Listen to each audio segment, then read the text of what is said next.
ವೀಕ್ಷಕರೇ, ಅಂಚೆ ಮುಷ್ಕರ ವಿಶೇಷ ಕಾರ್ಯಕ್ರಮದಲ್ಲಿ ತಮಗೆಲ್ಲ ಸ್ವಾಗತ. ನಾನು ಶ್ರೀಕಾಂತ್ ಶೆಟ್ಟಿ. ಅಂದ ಹಾಗೆ ಇಡೀ ದೇಶದಲ್ಲಿ ಜನರ ಕಷ್ಟ ನಷ್ಟಗಳಿಗೆ, ನೋವು ನಲಿವುಗಳಿಗೆ ನೆರವಾಗ್ತಾ ಇದ್ದಂತ ಅಂಚೆ ನೌಕರರು ಇದೀಗ ಮುಷ್ಕರದಲ್ಲಿ ಕೂತಿದ್ದಾರೆ. ಅದೆಷ್ಟೋ ಜನ ಪಿಂಚಣಿಗಾಗಿ ಇವತ್ತು ಹಾತೊರಿತಾ ಇದ್ದಾರೆ. ಮತ್ತಷ್ಟು ಜನ ಸಂಧ್ಯಾ ಸುರಕ್ಷೆ, ಹಲವಾರು ಹಣಗಳು ಏನು ಅಂಚೆ ನೌಕರರ ಮೂಲಕ ಬರಬೇಕಿತ್ತು ಅದೆಲ್ಲವೂ ಕೂಡ ಸ್ಥಗಿತ ಆಗಿರುವಂಥದ್ದು. ಎಲ್ಲ ಒಂದು ಕಡೆಯಲ್ಲಿ ಅಂಚೆ ನೌಕರರು ಹಮ್ಮಿಕೊಂಡಿರತಕ್ಕಂಥ ಮುಷ್ಕರ ಇವತ್ತು 7ನೇ ದಿನಕ್ಕೆ ಕಾಲಿಡ್ತಾ ಇದೆ.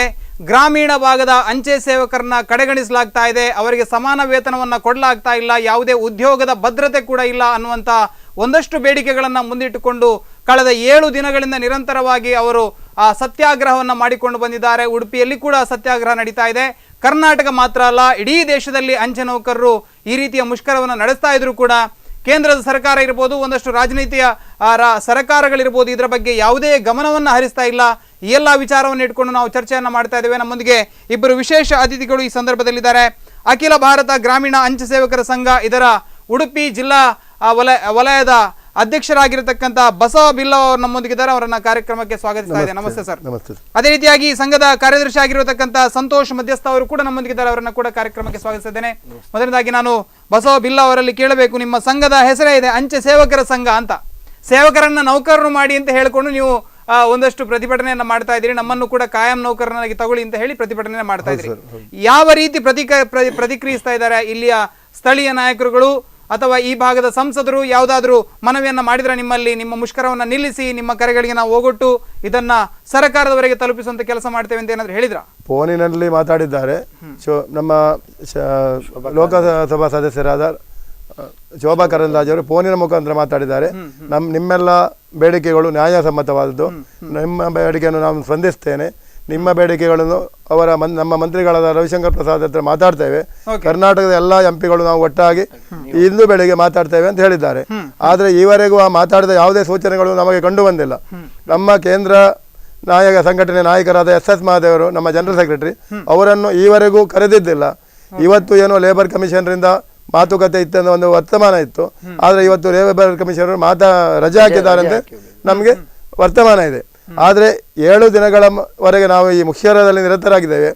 ಕೇಂದ್ರ ಸರ್ಕಾರ ಈವರೆಗೂ ನಮ್ಮ ಬಗ್ಗೆ ದೃಷ್ಟಿ ಹರಿಸದೇ ಇರುವುದು, ನಮ್ಮನ್ನು ನೋಡದೇ ಇರುವುದು, ಅಥವಾ ಗ್ರಾಮೀಣ ಮಟ್ಟದ ಅಂಚೆ ಸೇವೆ ಅಸ್ತವ್ಯಸ್ತವಾದರೂ ಯಾವುದೇ ಜನಪ್ರತಿನಿಧಿಗಳಾಗಲಿ ಯಾವುದೇ ಅಧಿಕಾರಿಗಳಲ್ಲಾಗಲಿ, ಉದಾಹರಣೆ ನಮ್ಮ SP ಇರ್ಬೋದು, ಇವರು ಇಲ್ಲಿ ಏರಿಯಾ ಯಾವ ರೀತಿಯ ಮುಷ್ಕರ ನಡೀತದೆ ಮೇಲಧಿಕಾರಿಗಳಿಗೆ ಮುಟ್ಟಿಸುವುದಾಗಲಿ ಅಥವಾ ಅವರು ಈ ಮಾನ್ಯ ಮಂತ್ರಿಗಳಿಗೆ ಮುಟ್ಟಿಸುವುದಾಗಲಿ, ಅಂಚೆ ಮಂಡಳಿಗೆ ಮುಟ್ಟಿಸುವುದಾಗಲಿ ಯಾವುದೇ ಕೆಲಸವನ್ನು ಈವರೆಗೂ ಮಾಡಿಲ್ಲ. ಅವರು ಸುಮ್ಮನೆ ಒಳಗಡೆ ಆಫೀಸ್ ಒಳಗೆ ಕೂತಿದ್ದಾರೆ.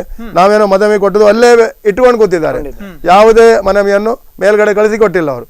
ಉದಾಹರಣೆಗೆ ನಾವೊಂದು ಮನವಿ ಕೊಟ್ಟರೆ ಅದನ್ನು ನಾವು ಯಾರಿಗೆ ನಮ್ಮ ಪ್ರಧಾನಮಂತ್ರಿ ನರೇಂದ್ರ ಮೋದಿ ಅವರಿಗೆ ಮಾಡಿದ್ದೇವೆ, ನಮ್ಮ ಈ ಇಲಾಖೆ ಮಂತ್ರಿಗಳಿಗೆ ಮಾಡಿದ್ದೇವೆ. ಆದರೆ ಅವರೇನು ಉಡಾಪೆ ಉತ್ತರ ಕೊಡ್ತಿದ್ದಾರೆ. ಏನಂದ್ರೆ, ನಾನು ನಮ್ಮ ಮೇಲಧಿಕಾರಿಗೆ ಕಳಿಸ್ತೇನೆ ಅಂತ ಹೇಳ್ತಾರೆ. ನಾವು ಯಾವುದೇ ಮುಷ್ಕರ ನಿರತರಾದಾಗ, ಉದಾಹರಣೆ ನಾನೊಂದು DC ಆಫೀಸ್ಗೆ ನಾವು ಹಿಂದೆಲ್ಲ ಮನವಿ ಕೊಡ್ತಿದ್ದೆವು.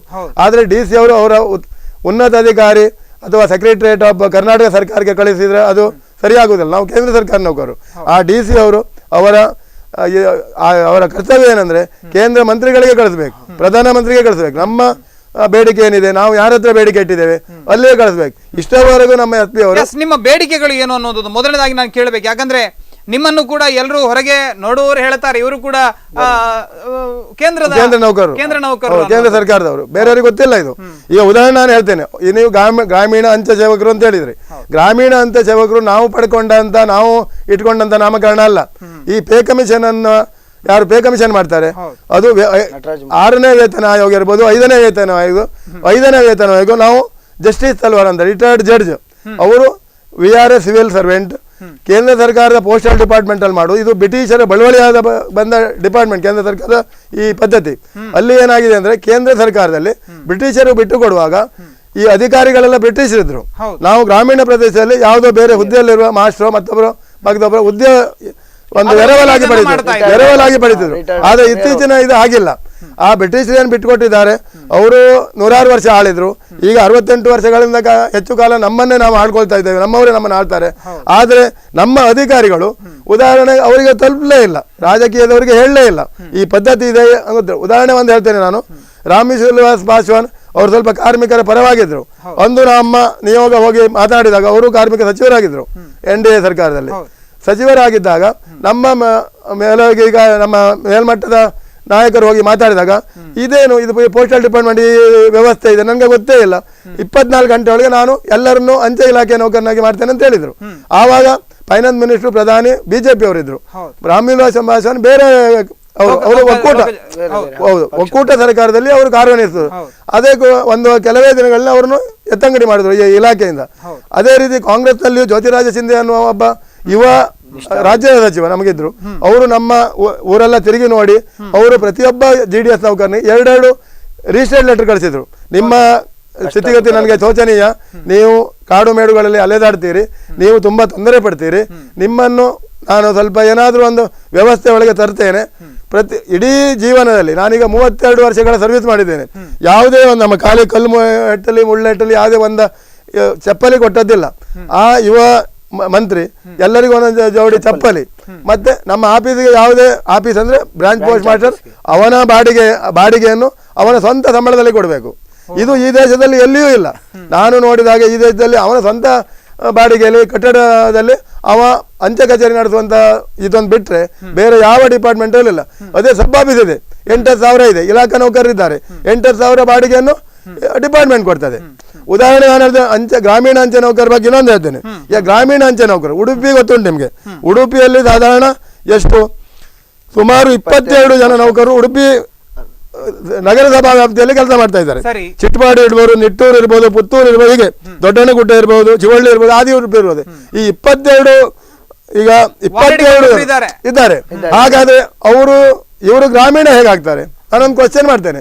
ಇವರು ಗ್ರಾಮೀಣ ನೌಕರು ಹೇಗಾಗ್ತಾರೆ? ಇವರು ಉಡುಪಿ ನಗರಸಭೆ ಒಳಗಡೆ ಡೆಲ್ಲಿಯಲ್ಲಿ ಕೂಡ ಇದ್ದಾರೆ, ಬೆಂಗಳೂರಿನಲ್ಲಿ ಕೂಡ ಇದ್ದಾರೆ. ಬೆಂಗಳೂರು ನೀವು ಡಾಬಾಸ್ಪೇಟೆ ಇರ್ಬೋದು, ಆಚೆಗೆ ನೆಲಮಂಗಲ ಇರ್ಬೋದು, ಅದೇನು ಗ್ರಾಮೀಣವಾ? ಅದೇನು ಗ್ರಾಮೀಣ ಅಲ್ಲ, ಬೆಂಗಳೂರು ಸಿಟಿ ಒಳಗೆ ಇದ್ದಾರೆ. ನಮ್ಮರು ತುಳಿತಕ್ಕೆ ಒಳಪಡಿಸಲು ಅಲ್ಲದೆ ಈ ಸಂಬಳ ಉಳಿಸಿಕೊಳ್ಳು. ಒಬ್ಬ JDS ನೌಕರ 7-8 ಸಾವಿರ, ಹೊಸದಾಗಿ ಬಂದವನಿಗೆ 5-6 ಸಾವಿರ ಸಂಬಳ. ನನಗೆ 10,500 ಸಾವಿರ ಬರ್ತದೆ. ನಾನು 32 ವರ್ಷ ಕೆಲಸ ಮಾಡಿದ್ದೇನೆ, 10,500 ಸಾವಿರ ಸಂಬಳ ಬರ್ತದೆ. ಅದೇ ಉಡುಪಿಯಲ್ಲಿ ಎಷ್ಟು ಜನ ಪೋಸ್ಟ್ ಮ್ಯಾನ್ ಇದ್ದಾರೆ? 10-12 ಜನ ಪೋಸ್ಟ್ ಮ್ಯಾನ್ ಇದ್ದಾರೆ. ಕುಂದಾಪುರದಲ್ಲಿ 7-8 ಜನ ಇದ್ದಾರೆ. ಅವರಿಗೆ ಒಬ್ಬೊಬ್ಬರಿಗೆ 35,000 ರೂಪಾಯಿ ಸಂಬಳ ಬರ್ತದೆ.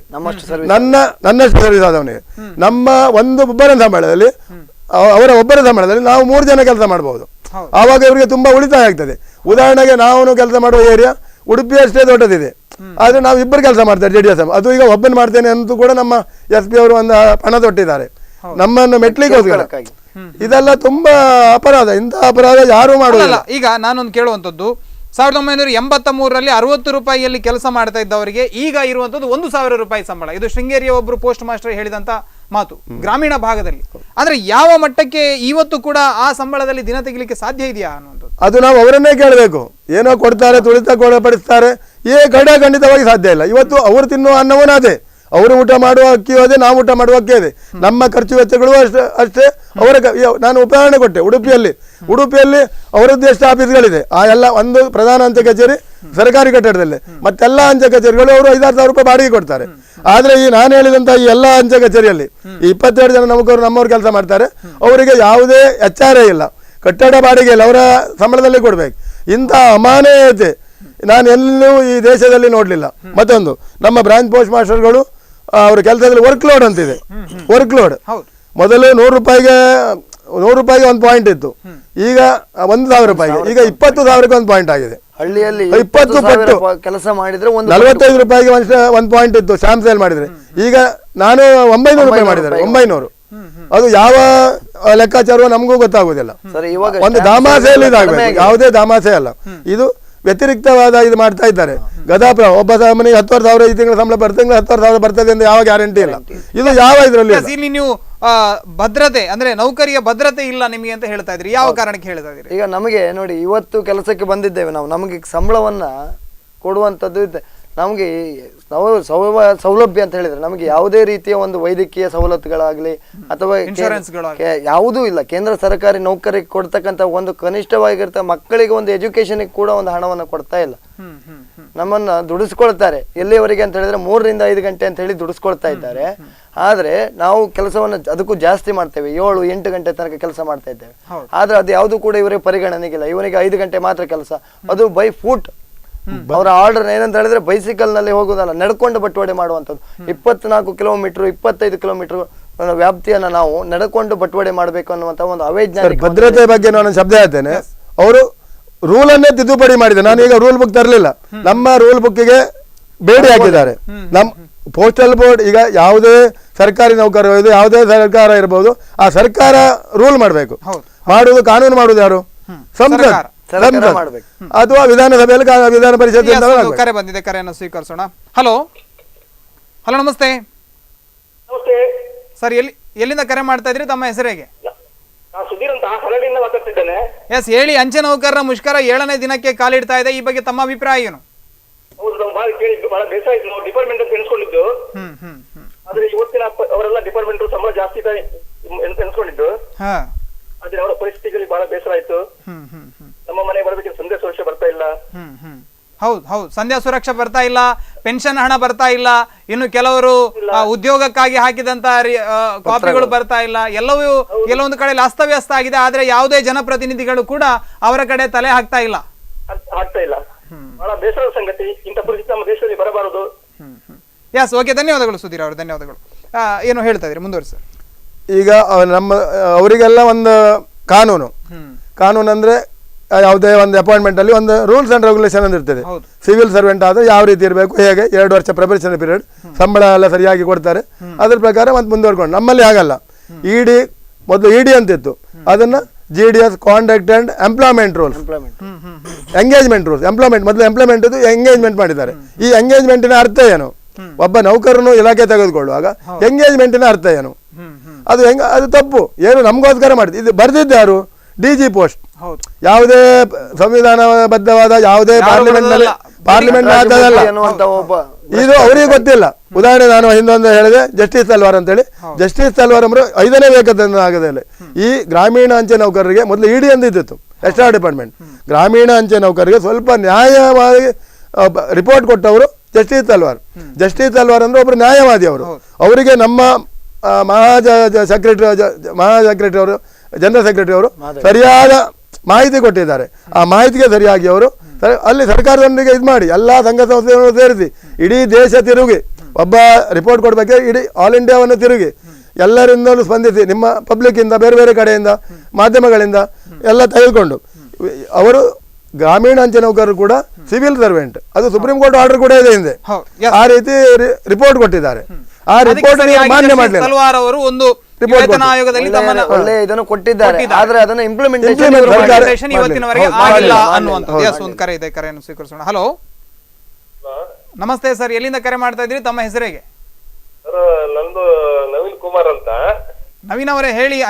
ಅಂಚೆ ಸೇವಕರ ಮುಷ್ಕರ ನಡೀತಾ ಇದೆ, ಗ್ರಾಮೀಣ ಅಂಚೆ ಸೇವಕರ ಮುಷ್ಕರ ನಡೀತಾ ಇದೆ. ಇವತ್ತಿಗೆ 7 ದಿನ ಆಯ್ತು. ನಿಮ್ಮ ಅನಿಸಿಕೆ ಏನು ಈ ಬಗ್ಗೆ?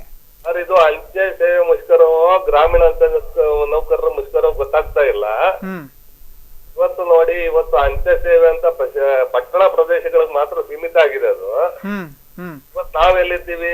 ಹಂಪಾರು, ಮುದೂರು, ಜಡ್ಕಳು, ಕೊಲ್ಲೂರು ಅಲ್ಲೆಲ್ಲ ಇದ್ದೀವಿ. ಇವತ್ತು ನನ್ನ ಮನೆ ಬತ್ರೂರು ಹಂಪಾರಲ್ಲಿದೆ. ನನ್ನ ಮಿಸಸ್ ಮನೆ ಜಡ್ಕಲ್, ಮುದೂರಲ್ಲಿ ಆ ಕಡೆ ಇದೆ, ಕೊಲ್ಲೂರು ಕಡೆ. ಈಗ ನಮ್ಗೆ ಅಂಚೆ ಸೇವೆ ಬರ್ತಾ ಇಲ್ಲ.